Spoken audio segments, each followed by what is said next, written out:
Good morning, our friends in the UK. I'm just joined here with Bruce today. Bruce, you want to give a little wave, say hello? Hey everyone, how's it going? And yeah, we'll be running this deep dive OpenSolar UK training session for you. Thought I'd just wait maybe like a couple more seconds to see if anyone else is going to jump in the session today. But yeah, the idea is, I guess you guys have kind of expressed your interest already by signing up for this session, which is great. And we're really excited to onboard you guys. So the session today is mainly going to focus on kind of like a deep dive training, getting your account set up. Hoping you guys have already created your OpenSolar accounts by now. But we'll also be recording this webinar. So if you want to view it later for like training reference, then you can do that. But essentially myself and Bruce are here to support you guys along the journey. You guys are kind of like our VIP beta users for the UK. So we really want to get you guys up and running and make, the whole OpenSolar journey as smooth as possible for you. So I didn't introduce myself, but my name's Christian. I ran the last session with you guys, and yeah, I think we can probably dive into it now. So if you remember from our last time on OpenSolar, I thought I'd just like kind of give an overview of the app again. It's split into these 4 different zones down the bottom here. So we've got project, studio, my energy, and control. The project zone where I'm at the moment is where you can view all of your, like the project list. So what I'm looking at here, and in here, you're able to, apply filters to manage your CRM. You can contact your customers easily by clicking these buttons, and that's especially useful when you have OpenSolar on your smartphone or your tablet device from the App Store. So I really recommend downloading that as well. It's really great. And also within here, you're able to download this project list as a CSV file as well if you want to do any like external reporting and things like that. And that's really good. Like, you get export all of the information from the projects, which is great. So just a little bit more on the kind of like, overview of this project zone. You can then click into specific projects. So if I click into this one, I can view all of the details for that project, but I'll still be within the project zone itself. And then if I click on the project button again, I'll return to the list there. So within the project zone, you got all of your projects, but you can also click into them. Within the studio zone, you can then, do your solar designing, and that is obviously relating to only one project at a time. And then the My Energy zone is where you are gonna like preview the proposal before you send it out to the customer. And of course, that's only one project at a time as well. So that's a good thing to keep in mind when you're using OpenSolar, is that in this project zone, you can deal with one project at a time, or you can go back to view your entire list of projects. The studio zone, you're dealing with one at a time, same with My Energy. And then the control zone is focusing on your account setup, and that's all of the settings that will apply to all of the projects essentially. So that's a really good thing to keep in mind going forward, is that this control zone is going to impact all of the other projects. And we'll be having a good look at that control zone today. And kind of breaking down each of those key sections to help you guys get really nicely set up using OpenSolar. So I thought it would be good first, maybe we can run through the control zone to start off with and get a little bit of that setup done. And then I thought it'd be nice to just run through 2 example projects. We might just do one residential and one commercial, and it'd be nice to just hone in on some of the extra features we have within the project zone, managing the CRM, and things like that, and also some of the more advanced design aspects that OpenSolar has to offer as well, because we kind of skimmed over those last time. So we'll jump now into this control zone where we can view our setup. And just bear in mind that this control zone is only available to the administrators of the organization. So you can see here within the team section, you have the admins of your account. So when you're going and creating a team member up here, you have the option to toggle the admin on or off. And then, that will give them access to the control zone here. So kind of just designed for the management team of your business. So also within this company section, while we're here, we've got this business information area. and you can just put in kind of easy information about your business, maybe copying and pasting some things from your website in here. You can also add in images as well, which is nice. And then of course, putting in your logo down the bottom here. You also have this color highlight, I forgot to mention there.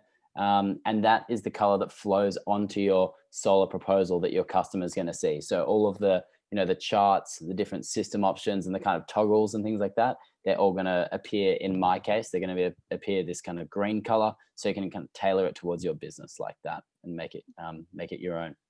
So whenever you're making progress in this control zone, always just hitting that save button at the bottom right there before you move on. So like I said before, you've got this team area where you can go in and create.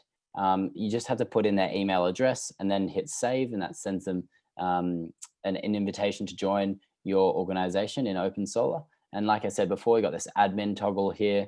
You can also upload, a portrait image that will then transfer onto the My Energy proposal. So then, your customer kind of knows who they're dealing with, who their sales representative is.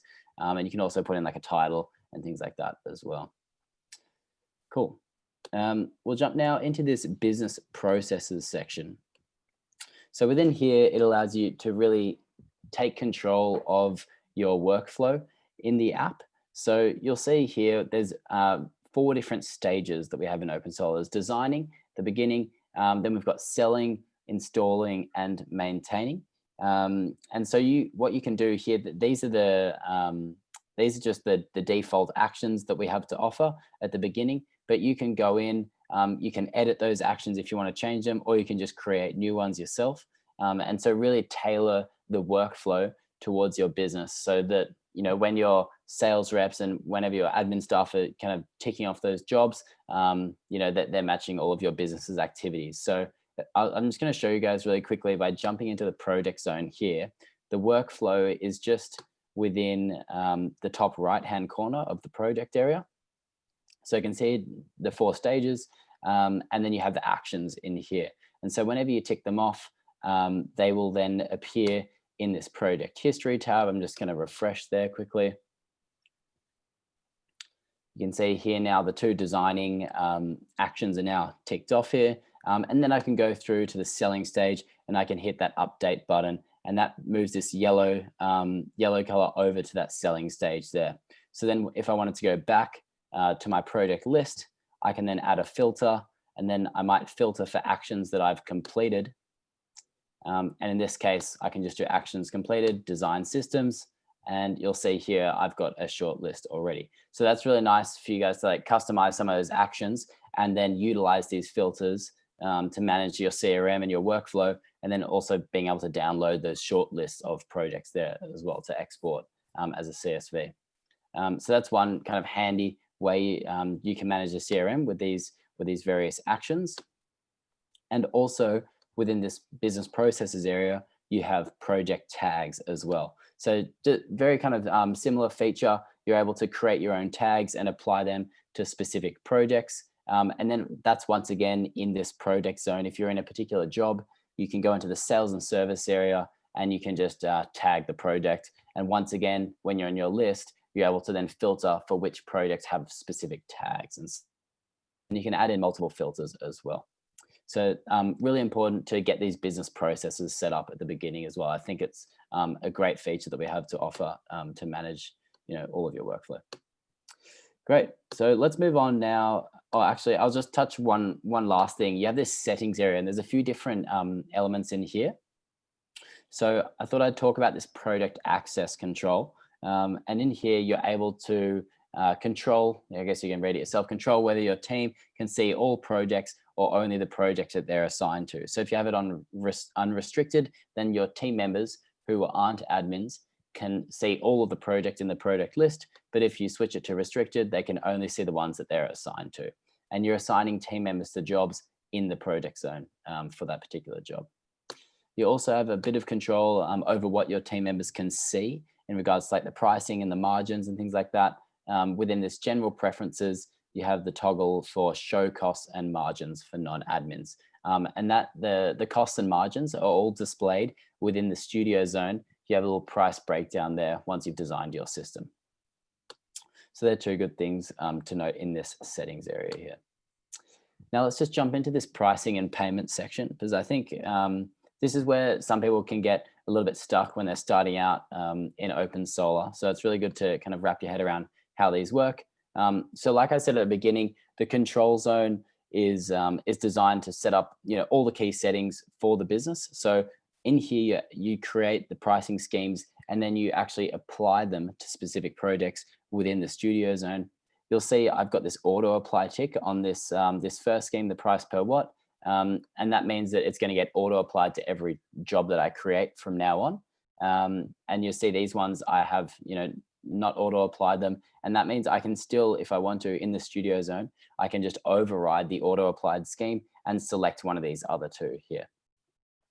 And you have various different options of how you want to price in OpenSolar. You can click on Create at the top right here, and you have this pricing formula drop down. And in there, you got the price per watt.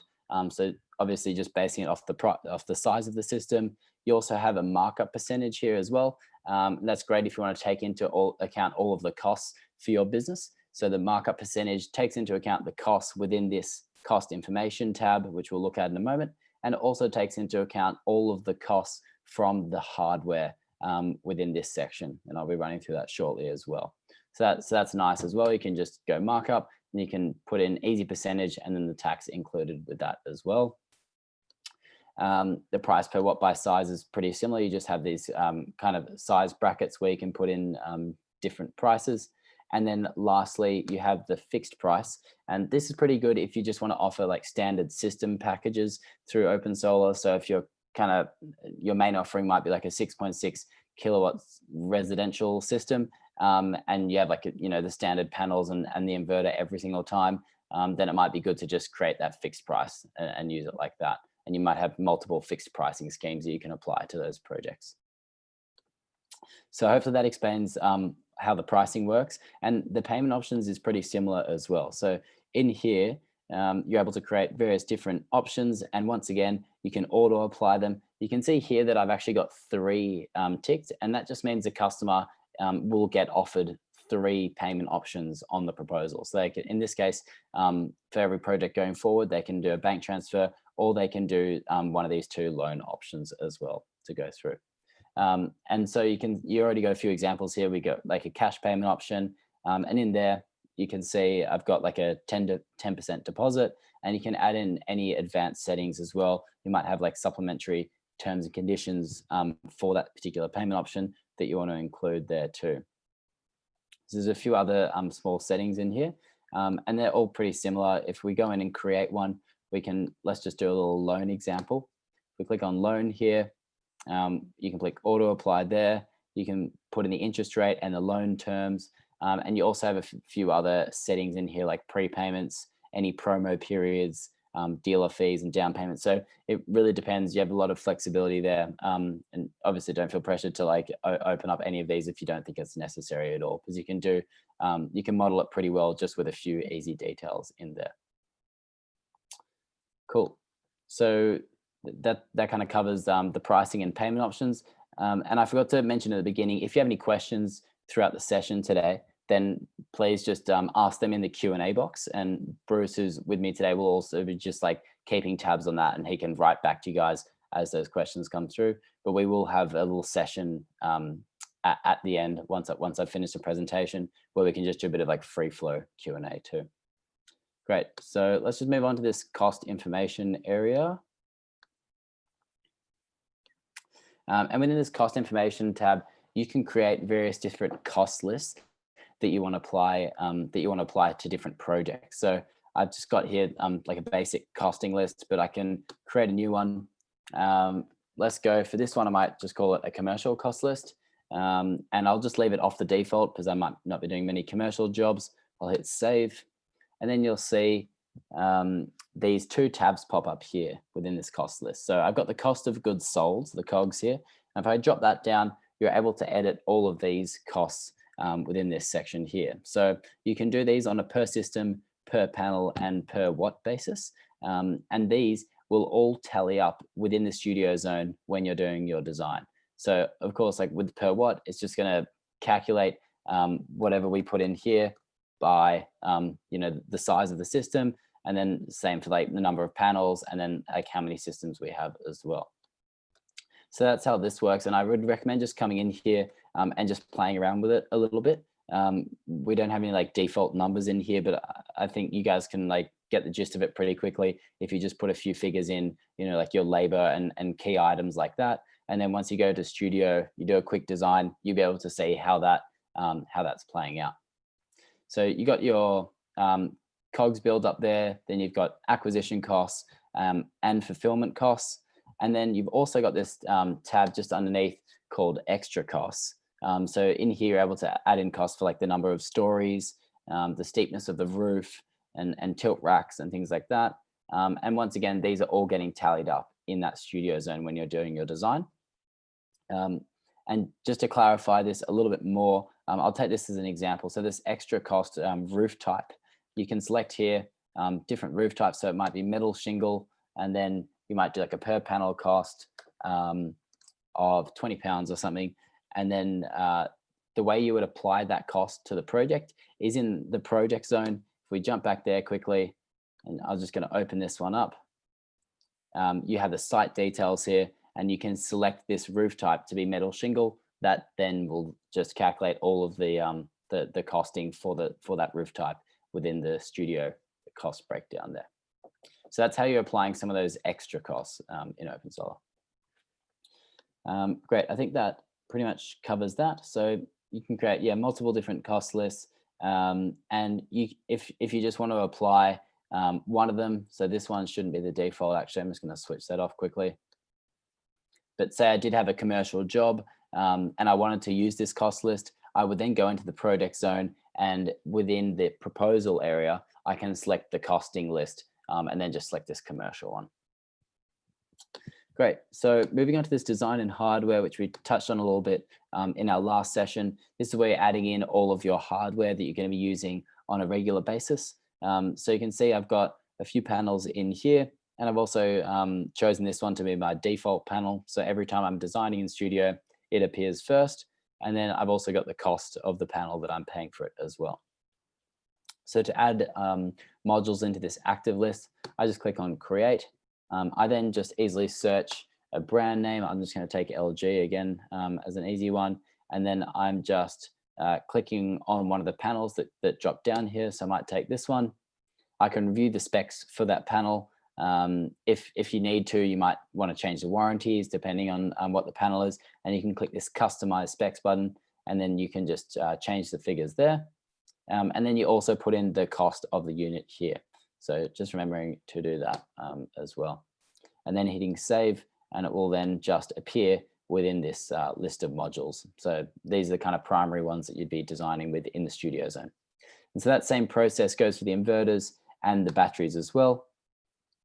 And just to rejog your memory, the reason why we're seeing this LG branding here is because we thought we'd just set it up as an example, but as you know, OpenSolar is a completely free software, and the way we make money is by having different hardware and service providers. So in Australia, LG actually pays to have their branding and their imagery and spec sheets and brochures and so on appearing in the My Energy proposal, so that the customers get a good idea of what they're buying and the quality of the products and things like that. It really enhances the kind of look and feel of the projects. And this is definitely something we want to do in the UK as well. So we'd all love to know at OpenSolar what brands of hardware you're using on a regular basis, and we'd be happy to reach out to those guys and try to get them on board to support you in the UK. That'd be awesome. So yeah, same process for the inverters and the batteries and other components as well. So other components, good point to note here is that you might have just random other costs that we don't have within that within the cost list there that you might want to account for. So in the other components, you can just go and create, and you might just create your own over on the top right here, and you might just want to add in a random cost. So it might be like a travel cost for install, and you can just copy that as the title. You just give it a general type.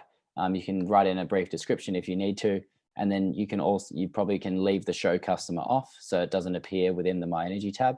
And then you can also just put in the cost of the travel cost. So it might be like £50 or £25 or something. And then in Studio, you can just apply that within the other components area. So then it factors into your price breakdown as well, and your margin. Cool. So a lot of people in OpenSolar, a lot of our installers are using this as like a pretty good workaround for any other costs that they might have as well. Okay, great. We'll now just jump into this purchase experience area, and this area relates entirely to your end customer and purely relates to this My Energy zone down here. So everything that you're doing in here will translate directly to this My Energy page for a particular project. So we'll jump into the proposal template, which is essentially just the configuration of that page. You'll see here I've got a residential and a commercial template. I think I spoke briefly last time on it, but if we can create another one if we want to, but let's just go in and take a quick look at the core settings here. So if I open up this settings tab, I'm able to see the key items that appear in that proposal, and this is the order that they appear in as well. If I want to just simplify it, I can easily just uncheck some of these boxes here. You know, some of the elderly customers might not want to see, you know, all these charts and the environmental benefits and things like that. And you want to really make the quote easier to understand. You can just uncheck these boxes to kind of just shorten it and make it more concise for them. And then you might have some keen customers, and in that case, you might want to put in like the detailed financial benefits, which shows like the ROI and things like that as well. So these are all the items that appear, and you can rearrange the order of them with these arrows on the left here by clicking them.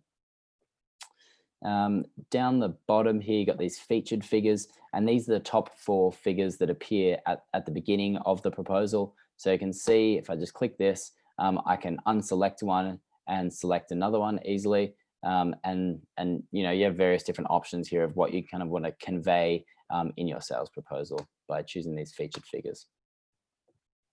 You can put in your business video there as well, which is great for, you know, a bit of added marketing content to talk about, you know, yourself, and just a bit of extra, you know, a bit of an extra selling pitch. And then down here, you have a few more settings. So if you want to download your proposal from that My Energy zone, you can choose here which systems you want to include in the PDF document. So at the moment, I've got it selected, and that means that when the customer's in the My Energy proposal and they have just one option selected, and they click the download button, it only exports that one as a PDF. But if I select all here, then it will download all 3 options in there. And then the same for the payment options there. And in this area, it just allows you to you know, change the order of the hardware that's appearing in the system hardware section. So we've got at the moment module, inverter, battery, and other components is the current kind of default order. Great. And sorry, just lastly, a really good point to mention, as well as these content blocks. So you see content block 1, content block 2 up here, and content block 3. These give you a lot of control over putting your own content inside the proposal. So it's really tailored towards your business as well. So you might have, you know, additional marketing content. You might have testimonials and things like that. And so you can tick them off, choose where they appear in the proposal. And then within this this bottom tab here called proposal content, you have those text editors here. So content block 1, 2, and 3. And you can see here I've just put in like a short diagram. In this one, I put in some testimonials and like an image of our team on a roof. So it's really nice to just kind of spice it up and then, you know, set your proposal template aside from the other ones that are using OpenSolar out there. Cool. In this cover page template, you're able to set up, you know, a welcome message for your customer. So if I go in here, you can, you know, set up a brief message that just welcomes them to their quote. And then you have these headers and things like that. And these translate into the My Energy PDF when you download it there.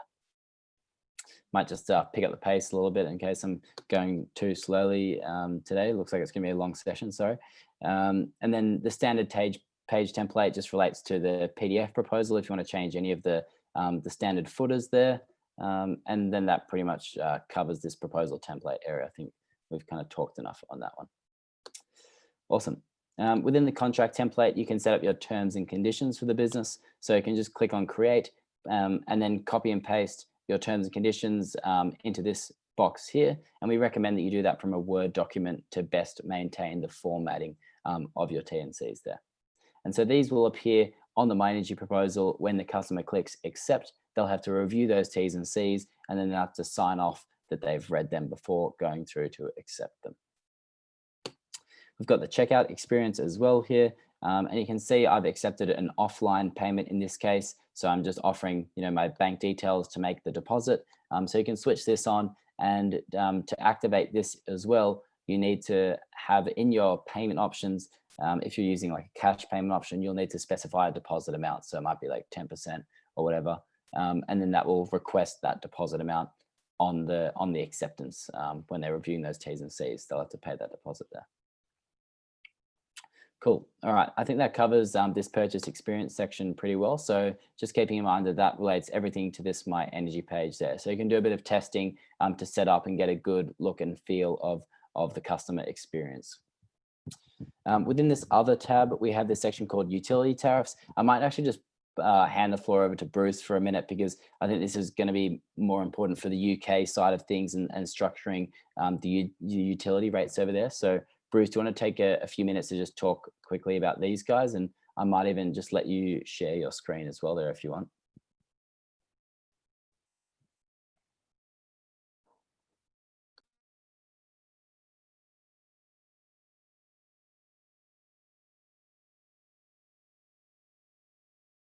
Bruce, sorry, you're on mute.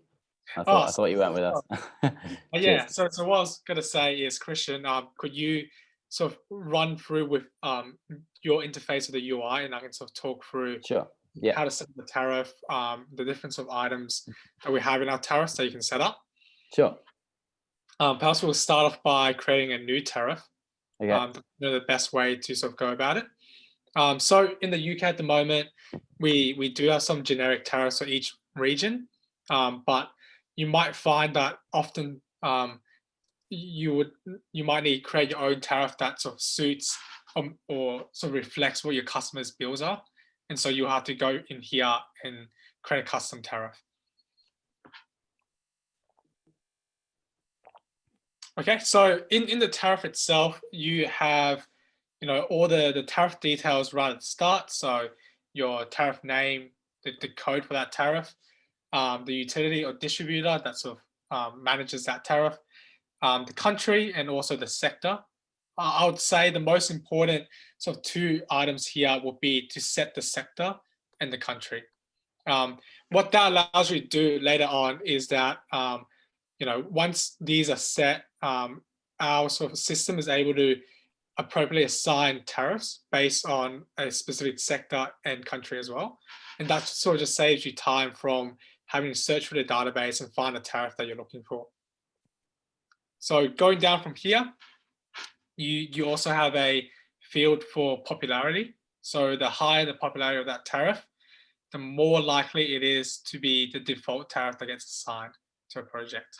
And if you set it to 100 popularity, it would always assign that tariff to all projects, regardless of the location. And now going down from here, the next few things that are quite important to focus on is sort of the billing frequency. What that essentially states is how often does your customer receive their utility bill. I think in the UK that might be, potentially an annual bill, or like an average bill that you get received monthly.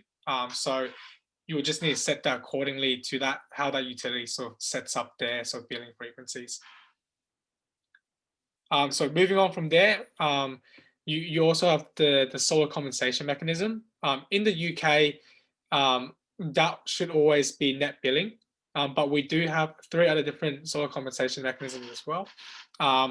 And we do have sort of some support articles that sort of go in depth about how these sort of solar compensation mechanisms sort of work. Perhaps I won't go through that today in this particular call, because it does get quite complicated. But for the UK, most of the time you should be on net billing. The next sort of important field that you have right next to the solar compensation mechanism is a minimum charge. So a lot of utilities with their tariff rates, they do have sort of a minimum bill charge, regardless of the amount of energy you export back to the grid or the amount of energy that you might consume within a billing period. It is a charge that you would always have to pay regardless of how you're using energy. So, if there is a minimum charge for your particular tariff you're trying to model, you would set it there. Now, sort of going into the bill charges themselves. So we actually have 4 different sort of bill charge types that you might come across. So your typical energy charge will come under the usage rate type. So it is, a charge per kilowatt hour that your customer sort of consumes on their property. We also have 3 other options here. So you also got your demand rates. Those you'll typically see in sort of commercial tariffs. You also have your export rate. So in the UK, if you want to model the smart energy guarantee, you would set an export rate over there. And I think, for social energy, for example, as a utility that offers the smart energy guarantee export rate of, 5.6 pennies, that will be where you sort of set that rate at. All right, so now in terms of each rate, there's also a structure to those rates. So you can have a flat rate, which is what the defaults of settings would be here in front of you. But if you can also add sort of tiers, or what we call in Australia blocks. So just right under the rate itself, you can add blocks. So that is sort of how you'll create a tiered rate. So for example, if you have a particular charge up to a certain kilowatt hour, and then it becomes a more expensive price past that particular kilowatt hour usage, that's how you would set a block rate. And just to sort of keep in mind in this particular region is that you also got a block period. So that is next to the type in the settings for that rate, and that sort of governs how frequently that limit gets reset. So, whether that is per billing cycle or daily. In terms of setting up time of use rates, what you would do here instead, you click the plus sign next to rates, and that will create a separate rate. So, maybe Christian type in peak rate, as rate 1 in here, and assign and a price.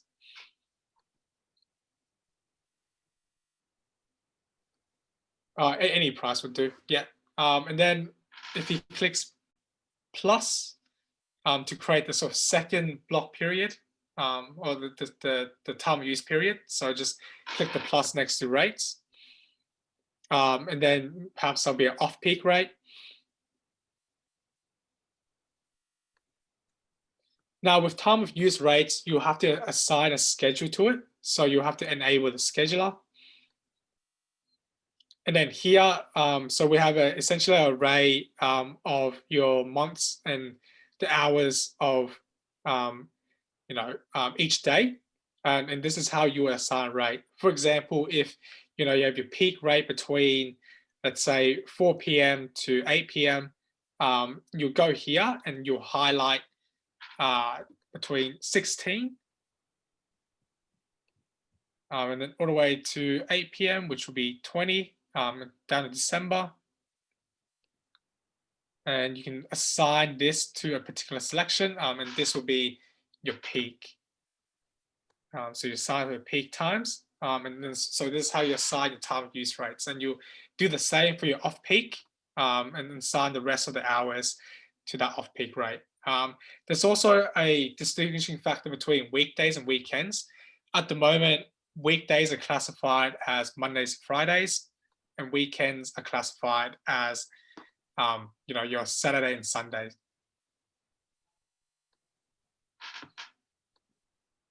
And so this is how you sort of create 3 different rate structures: your block rates, the time of use rates, and your flat rates, and you'll do it all here.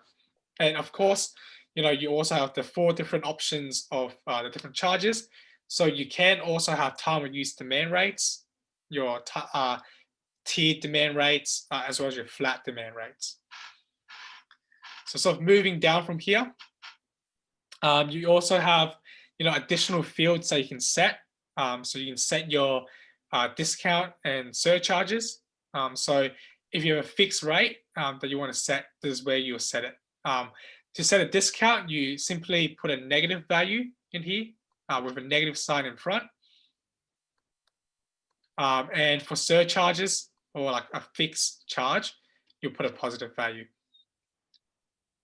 And then within extra fields itself, you have a range of options that allow you to set a discount, for example, as well as the tax rate. So all of these values are set as percentages. And I just want to mention with our UI, it is designed to be very flexible. So you can create multiple items. So for example, you have more than one usage rate, or even a usage rate, an export rate, and a demand rate. So you can create as many sort of bill charges and bill items that is necessary to model the rate that you're looking for. And maybe we'll just wrap up here. So I don't spend too much time on the tariffs, but I guess this is a quite a general overview of how you'll set a tariff rate on OpenSolar. Yeah, awesome. Thanks, Bruce. That was a great run through. I think that you made that really clear. So if you guys have any like other concerns around the tariff area, we also have a great help center video on that. If you jump into the help center, you can just type in tariffs and you should find it straight away. That kind of goes into the more complex structuring of rates as well. So yeah, great. I'll try to pick up the pace a little bit now. So we've kind of covered the core of your OpenSolar setup. I thought it'd be good now if we can just dive in to start creating, one or two projects and just having a look at that process from the beginning. So just once again, projects, top right, clicking on new project. I'm just going to do a quick residential one. Going to take that address in Birmingham again, go residential. Don't need to put any of this information in now. And I'll just go through to create and design. Great, so I've come in here, can see my roof nice and clearly. Just going to focus in a little bit more on that roof so I get a good view of it. And now just clicking on the left-hand tab, selecting my panel type. You can see here, these are the active list of panels that I was showing you in the control zone, but you can also search the database there as well. Just going to take this LG one and then clicking on plus panel group, clicking and dragging along the roof like so, and then releasing wherever you want. And now you can see that this panel array is set down on the roof. We can now just add in additional panels in the surrounding boxes here. So I might want to add in about that many. And if you need to make any adjustments to this panel group, you have the panel settings on the left-hand tab here. So you can see azimuth of 188 degrees, so pretty much facing directly south, and that is indicated by this little yellow arrow coming out from the middle of the array. You have the slope of the roof, so it's 20 degrees in this case. Perhaps we knew it was a little bit steeper, we might put it on like 35 degrees or so. And then if you want to, you can also put in any racks. So the tilt racks in here, you would be putting in the degrees of tilt of those racks. So keep that in mind there, not like the number of racks or anything, because that will get it applied to every panel in that group. I'm just going to remove the racks in this case. And then you also have the option to change from portrait to landscape. You'll see how it just flips the panels like that, and putting in any gap between the panels. So let's just put in like a 20 centimeter gap as an example. You can see they're nicely spread out there now. Cool. Alrighty, so we've got our panels down nicely. We can then put in our inverter here on the left. We can click on plus, and then selecting our inverter once again from that list. In this example, I'm just going to take the end phase one. We can create a different system option as well. We'll do that quickly at the top plus tab here. We can click on duplicate system. And then in this one, might want to give them like a battery offering, and we'll just add in the battery quickly in this area here. So that gets applied. Great, so we got two options now. This one, just going to retitle it. solar and battery. And this one, let's just call it solar. And let's see, any other changes you want to make, like other components and things like that, you can add in optimizers, and you can do that by clicking this use DC optimizer button there. And that will then just apply your default optimizer to that panel group on every panel. Okay, cool. And then in terms of the imagery and things in this studio area, you'll see here at the bottom left, we got our mapping icon. I'll click on that guy. And in here, you can change from different mapping options. This is probably something you want to do before you start designing, actually. Not great to change mapping map types in the middle of a design. Otherwise, the panels are going to be misaligned. But you can check these other options out at the beginning and see if there's anything better than the standard Google imagery. But I think for the UK, it's always seems to be pretty good. You also have the option in OpenSolar as well to upload a building plan or a drone image if you have that as well and you want to design on that. So you can do that by just simply drop and dragging it from your desktop onto this map area, and it will automatically upload.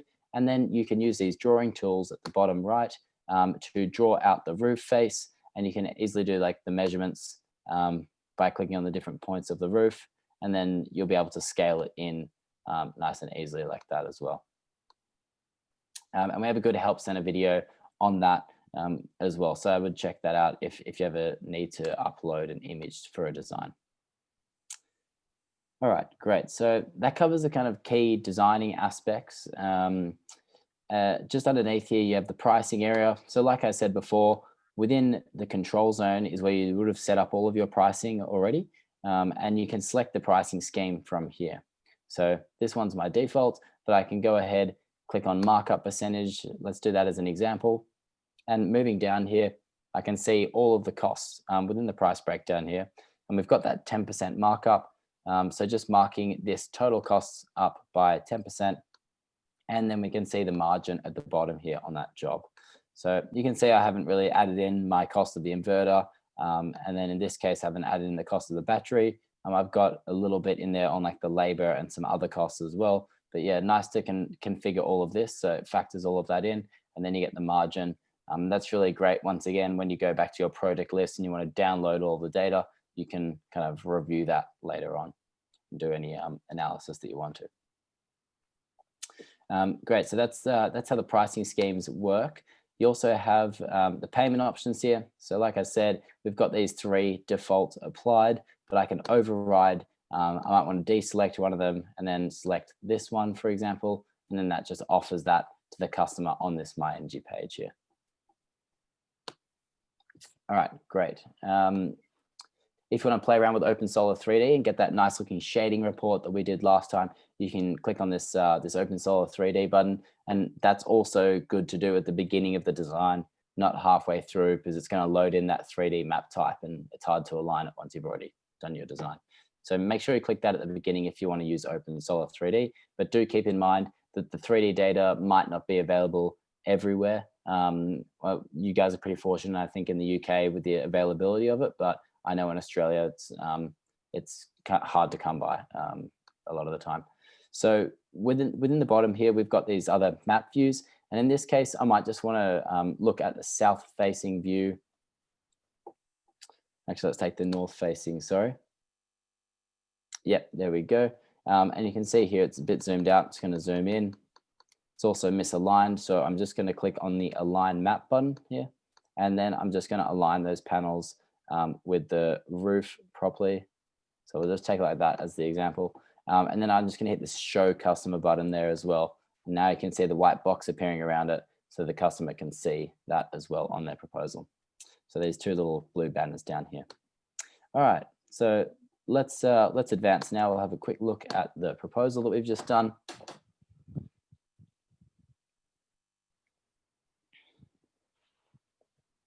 Got this little welcome message and content about the business. We can continue and just look at the quote now. So those featured figures at the top there, which I showed you guys how we can change those. We can select between those different map views that we've just selected for the customer and select between the different options here as well. And you'll see the payment option automatically changing there for this one because I switched it over. and you can just, switch between all these, switch between the payment options. And that's really nice to get a good view and easily compare for your customer on this My Energy page between, all of the bill savings and things like that. Great. So let's do a quick example again of a commercial design. We'll just jump back to this project zone and we'll do a quick run through of that. So just going on, might just jump into my list here actually. I think I already had one set up earlier on. I'm going to remove my filter there and see all my projects.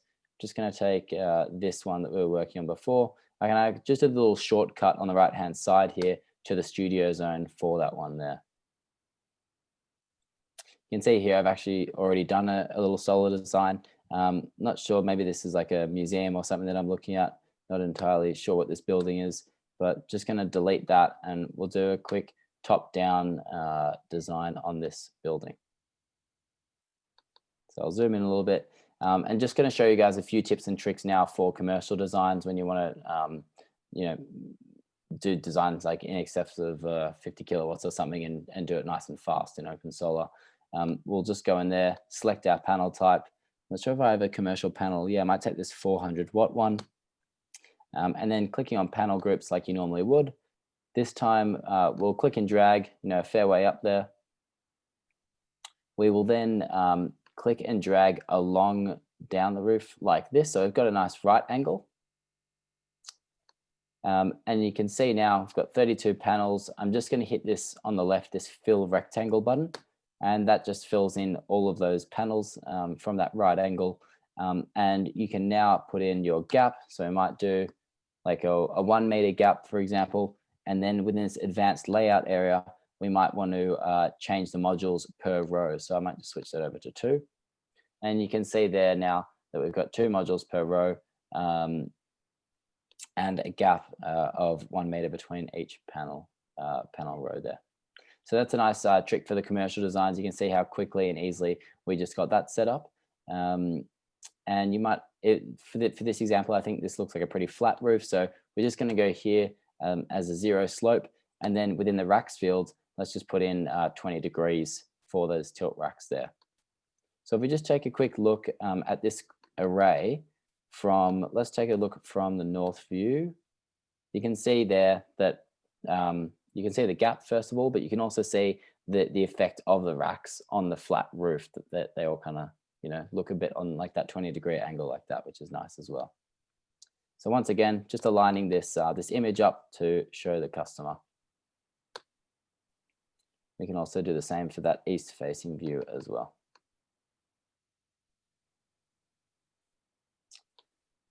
All right, awesome. So we've done now this little commercial design. Another little trick here within the inverters. For example, let's just use a string inverter in this case. So I'll go and select. I might take, what's the biggest? It doesn't look like I have any relatively large inverters in here. So I'll just take one from the database.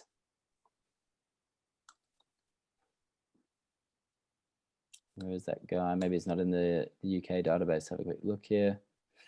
Yeah, this is the one I was looking for. So I've activated this this Fronius Eco 27 kilowatt inverter. I can now add in the stringing by clicking on this add button.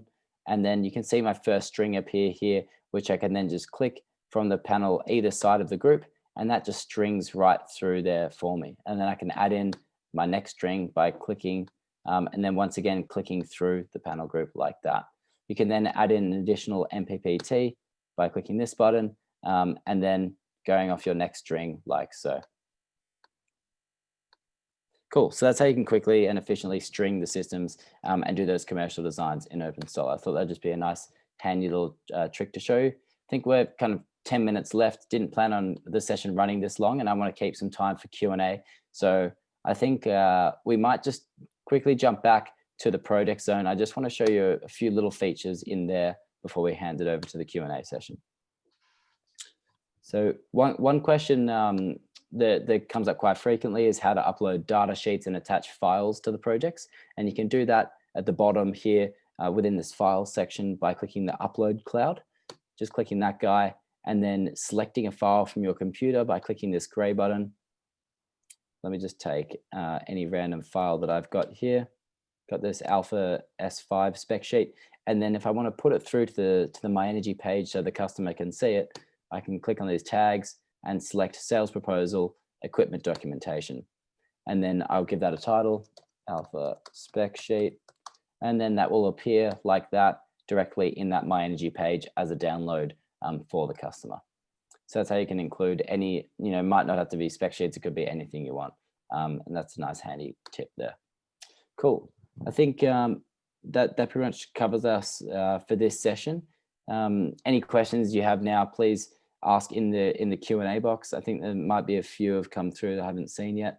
But yeah, thanks so much for joining. And if you guys are keen on more training in the future, then myself and Bruce are here to help you and guide you along the way. We really want to see you guys in the UK get up and running, and we're happy to support you along that journey. So thanks again for tuning in. I really hope this was a helpful session. And thanks so much, Bruce, for joining and helping out with some of that more like UK specific stuff. No worries, Christian. My pleasure. Cool.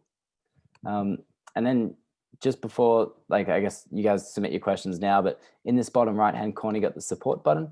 And in there, you can click on our help center, brings you through to this page. And I recommend checking out the training package, registering in there for our webinars, and you'll get, you'll be able to onboard your entire team through those just 3 webinars, which is great. Since the time zones are a little bit tricky for you guys, I'm happy to just send you the recordings so you can view them. But yeah, all these other training videos will be really helpful for you guys to check out as well. And then yeah, anything just OpenSolar kind of tech related can just be directed to me. And then things that are more like UK specific, I think Bruce has done his kind of research into the UK market, and Bruce could kind of happily answer those requests that you have. Great. Cool. So no questions so far, but anything on your mind, OpenSolar or just UK solar related, then please let us know. We're trying to just as best as we can collect all of your feedback. We want to make the app as streamlined as possible as we can for you guys over there, and for the hundreds of other solar installers in the UK. Yeah, that's right. And if there's anything on our sort of application that sort of doesn't align with what you need to achieve, please do submit it to support so that we can get back to you guys as soon as possible. The earlier we can get that feedback, the earlier we can sort of put that into our pipeline for development so that we can get it up and running with the features that you need. Yeah, awesome. We've just got a quick question now from Dean. Dean's asking, if a customer completes one of your web forms or like a lead capture form, I'm assuming that's on your website, can you send automatic emails and templates out to the customer? Yeah, cool. Just reading the last bit of that question. So this is a feature that comes up a fair bit in relation to like the CRM functionality in OpenSolar. We haven't built that out at the moment, but we are working towards that. Absolutely. There's maybe like a little workaround that you could use to manage that. And that's within just this control zone you have within the tab called Other. There's a section called Document Templates, and you can in there craft your own templates. You might call one like a standard automated email response, or just standard email response. And you can type in that template. You can use the placeholders to direct that personally to the customer and fill out any information from that project. And then at the bottom here, you can click on Generate File. And then in here, you'd select the email template that you've created and generate. And then you can just copy and send that over to the customer. But there's no way at the moment to just automatically send that through with like the click of a button, pretty much. And yeah, I think we've just actually done a software release today, I believe, or the guys might still be working on it. Yeah, be up and online probably by the end of this week. So okay. There'll be a few new features that you'll see on the platform. Yeah, awesome. Yeah, so one of those features I believe is webhooks, and that might help to kind of link your other CRM and accounting softwares to OpenSolar as well. So you can just kind of, streamline your whole workflow from application to application. Another question there, can you call customers directly from OpenSolar? Yes, you can. You just need to get OpenSolar on your smartphone or your tablet. I'm not sure if you can make calls from the tablet, but within the project list, you can click on these buttons here. This one will just make a direct call to that customer right from the app. So that's nice and handy. Even if you're in the app as well, you can click this button here.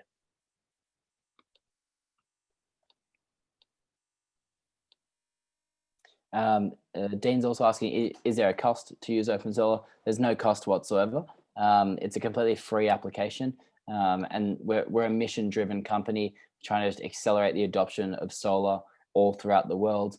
We know that by offering an app like this for free to solar installers, it can really help to grow your business and increase sales, and that's our mission for you guys. We're really just trying to reverse runaway climate change. And we have a revenue, kind of like a revenue structure that just bases it off partnerships. So like I said, with LG, various other hardware providers and other service providers. So you guys will never have to pay to use OpenSolar at all. All right. I think what Dean is trying to ask is whether there's a cost to using OpenSolar to call someone. So when you click on that call functionality, it actually routes it directly to your phone. So whichever phone you're using, or whatever method you're using to call, if there's a cost associated with that, then there will be a charge based on your service provider. So I think if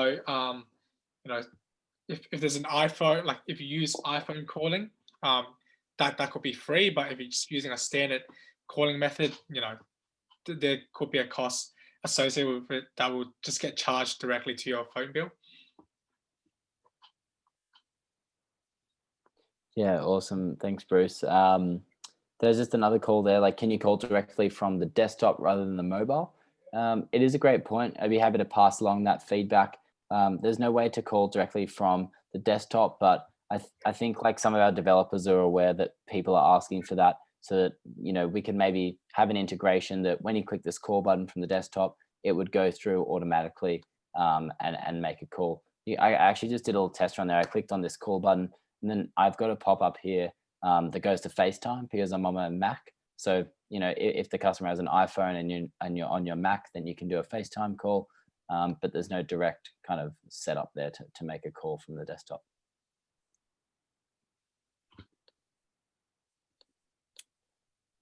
Great. Any other questions, guys? We're coming up to the hour now, but happy to stick around if there's anything that you guys want to ask.